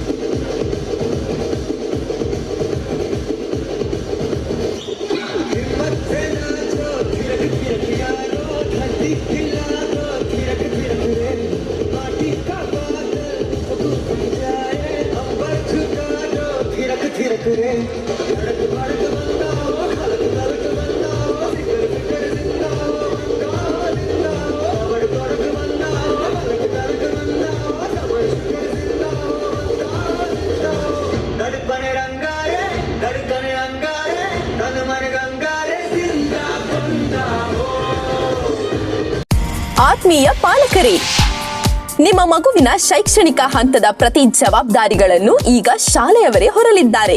ಬೆಳಗಿನ ಉಪಹಾರ, ನಂತರ ಪಾಠ, ಮಧ್ಯಾಹ್ನದ ಊಟ, ಆಮೇಲೆ ಆಟ, ಸಂಜೆಯ ಸ್ನಾಕ್ಸ್, ಟ್ಯೂಷನ್ ಕ್ಲಾಸ್, ಇದೆಲ್ಲವೂ ಅತ್ಯಂತ ಕಡಿಮೆ ಶುಲ್ಕಗಳಲ್ಲಿ. ಹೌದು, ನೀವು ಕೇಳುತ್ತಿರುವುದು ಸತ್ಯ. ಇದೇ ಪ್ರಪ್ರಥಮ ಬಾರಿಗೆ ಇಂಥ ವ್ಯವಸ್ಥೆಯನ್ನು ಒಂದೇ ಸೂರಿನಡಿಯಲ್ಲಿ ತಂದಿದೆ ಆಕ್ಸ್ಫರ್ಡ್ ಇಂಟರ್ನ್ಯಾಷನಲ್ ಸ್ಕೂಲ್, ಹಳೆ ಜೇವರ್ಗಿ ರಸ್ತೆ, ಕಲಬುರಗಿ. ನರ್ಸರಿ, LKG, UKG ಮತ್ತು 1ರಿಂದ 8ನೇ ತರಗತಿಗಳಿಗಾಗಿ ಪ್ರವೇಶಗಳು ಪ್ರಾರಂಭವಾಗಿವೆ. ಒಮ್ಮೆ ಶಾಲೆಗೆ ಭೇಟಿ ನೀಡಿ, ನಿಮ್ಮ ಮನಸ್ಸು ಬದಲಾದೀತು. Oxford international school, Nag enclave, old Jewargi road, Kalaburagi. ಕರೆ ಮಾಡಿ 9742685050 9742685050. ಕಲಬುರಗಿಯ ಸಂಜಯ್ ಗಾಂಧಿ ನಗರದ ದುಬೈ ಕಾಲೋನಿಯಲ್ಲಿ ಇರುವ ಚಕ್ರಕಟ್ಟ ಸರಕಾರಿ ಹಿರಿಯ ಪ್ರಾಥಮಿಕ ಶಾಲೆಯ ವಾರ್ಷಿಕೋತ್ಸವ ಕಾರ್ಯಕ್ರಮಕ್ಕೆ ಕಲಬುರಗಿ ಜಿಲ್ಲಾ ಪಂಚಾಯಿತಿಯ ಮಾಜಿ ಅಧ್ಯಕ್ಷರಾದ ನಿತಿನ್ ವಿ ಗುತ್ತೇದಾರ್ ಅವರು ಚಾಲನೆ ನೀಡಿದರು.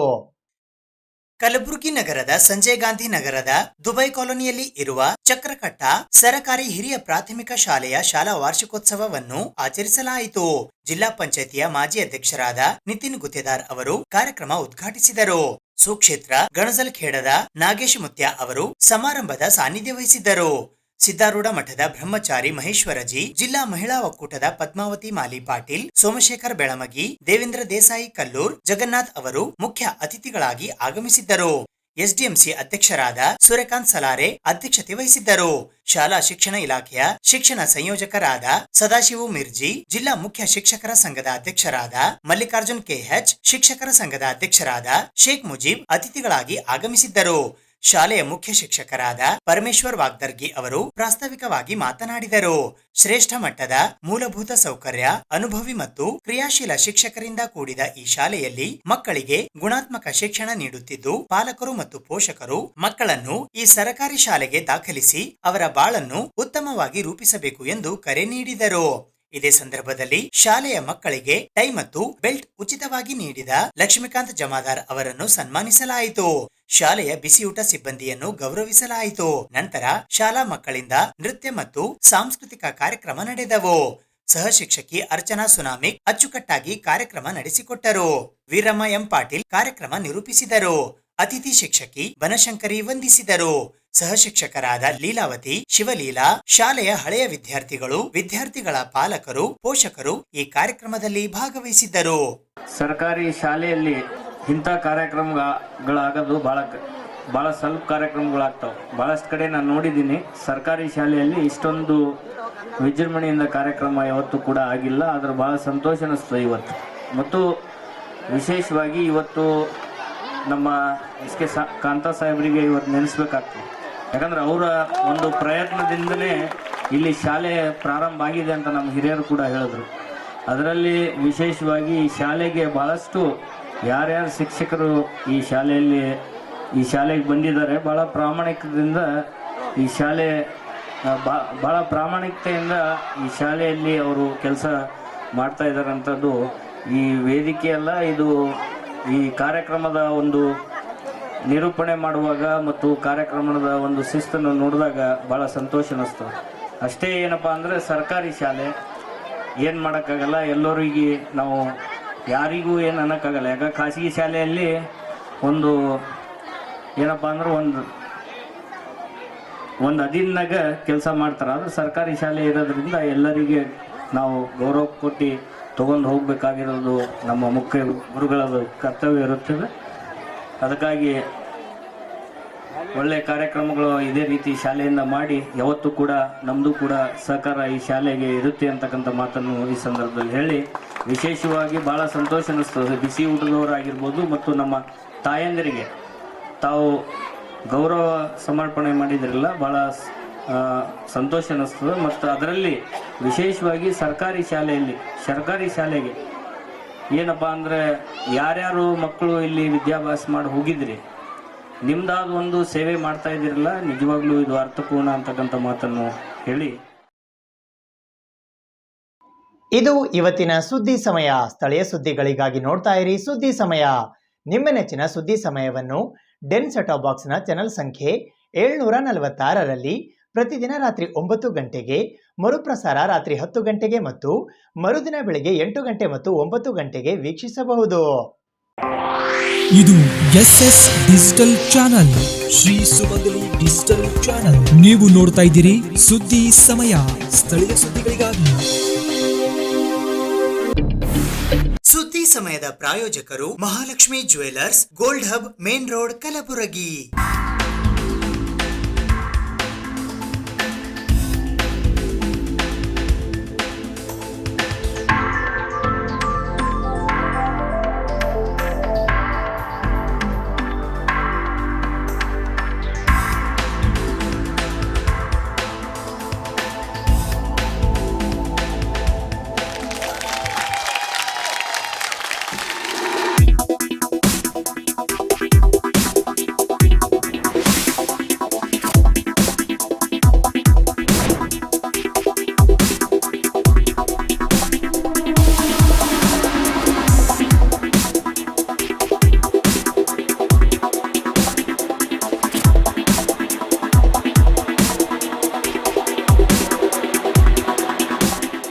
Mahalakshmi jewellers, gold hub, main road, Gulbarga.